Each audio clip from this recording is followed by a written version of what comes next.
మేము మీ గ్రామానికి రావడానికి గల ముఖ్య కారణం ఏమిటి అంటే, మేము ఏది చెప్పినప్పుడు కూడా మీరు ఏ పనిలో ఉన్నప్పుడు కూడా ఒక 5 నిమిషాలు కేటాయించి మేము ఎందుకు ఇంత ప్రయాసపడి వచ్చి ఉన్నామో, ఎందు నిమిత్తం ఎవరి గురించి మీకు చెప్పాలని ఆశపడుచున్నాము, దాని గురించి చెప్పాలని ఆశపడుచుండగా ఒక 5 నిమిషాలు మా కొరకు ప్రేమపూర్వకంగా టైం కేటాయిస్తారని వినవలసిందిగా కోరుకుంటున్నామండి.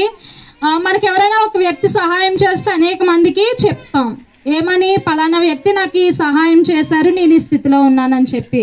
అదేవిధంగా మనకి ఏదైనా అనారోగ్య సమస్య వస్తే అనేక హాస్పిటల్స్ తిరుగుతాం, ఎక్కడ కూడా చికిత్స అందదు. అప్పుడు ఎవరో మనకు చెప్తారు, నీ రోగానికి పలానా దగ్గర చికిత్స ఉంది, నువ్వు అక్కడికి వెళ్తే నీకు సరైన చికిత్స అందుతుందని చెప్తారు.